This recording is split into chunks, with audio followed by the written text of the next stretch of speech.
यह कहानी एक धोखेबाज दोस्त और उसकी सच्चाई की है। गांव में एक बहुत ही चालाक और बातों का मास्टर बंदा रहता था।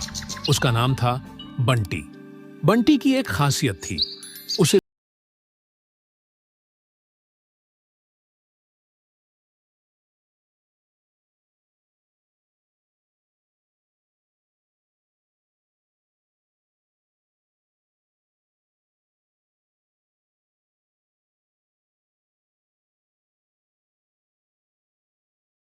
बंटी को भी दिल से चाहता था।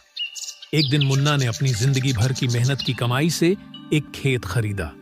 वो खेत उसकी सबसे बड़ी ख्वाहिश थी और उसने उस खेत पर कई सपने संजोए थे। पर बंटी का दिमाग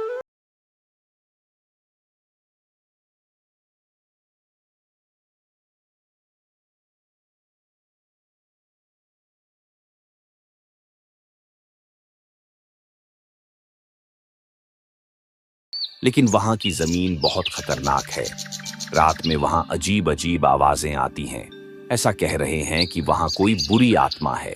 मुन्ना थोड़ा डर गया, लेकिन फिर बंटी ने उसे अपने विश्वास में लेकर कहा, तू चिंता मत कर। अगर तुझे सच में डर लग रहा है तो मैं तेरी जगह उस खेत को रख लेता हूँ और इसके बदले तुझे दुगुना पैसा दे दूंगा। मुन्ना भोला भाला था, बंटी की बातों में आ गया और खेत बेच दिया। अब बंटी खुश था कि उसने बहुत ही चालाकी से मुन्ना को बेवकूफ बना दिया। उसने सोचा, अब मैं इस खेत को अच्छे दामों में बेचूंगा और पैसे कमाऊंगा। पर उसे पता नहीं था कि उसकी चालाकी का फल उसे कैसे मिलेगा। रात को बंटी खेत का जायजा लेने पहुंचा।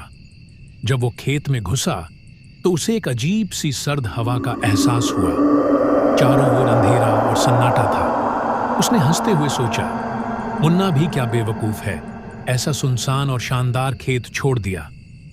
जैसे ही बंटी एक पुराने पेड़ के पास पहुंचा तो उसे पेड़ के पीछे से किसी के हंसने की आवाज सुनाई दी। आवाज इतनी डरावनी थी कि बंटी के होश उड़ गए।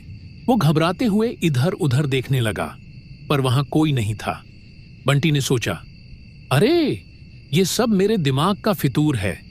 पर तभी अचानक सामने मिट्टी में एक बड़ा सा सांप निकल आया। बंटी को सांप देखकर अपनी जान निकलती हुई लगी। वो भागते हुए पीछे हटा और एक गड्ढे में गिर पड़ा। बंटी ने किसी तरह खुद को संभाला और डरते डरते गड्ढे से बाहर आया। पर जैसे ही वो बाहर निकला, उसकी आंखों के सामने अचानक एक बुजुर्ग व्यक्ति की छवि आ गई। वो छवि मुस्कुरा रही थी और उसकी आवाज में एक अजीब सा ठंडापन था। बुजुर्ग ने कहा, बेटा, तूने इस खेत को धोखे से हासिल किया है, लेकिन ये जमीन सच में तेरी नहीं है। बंटी की आवाज जैसे गले में अटक गई। वो भागने की कोशिश करता है, पर उसकी टांगे जवाब दे जाती हैं। अब वो बुजुर्ग व्यक्ति हंसते हुए बंटी के पास आया और बोला, अगर इस जमीन पर हक पाना है तो पहले इसे सच्चाई और मेहनत से कमा के दिखा। इतना कहकर बुजुर्ग हवा में गायब हो गए। बंटी को समझ में आ गया कि उसे गलती का एहसास कराने के लिए ही यह सब हुआ है।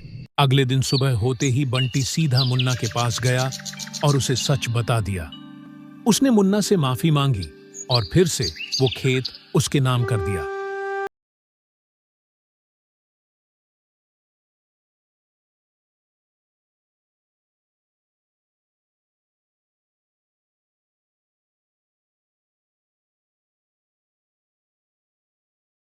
इंसान चाहे जितना भी चालाक हो, सच की ताकत हमेशा उससे बड़ी होती है।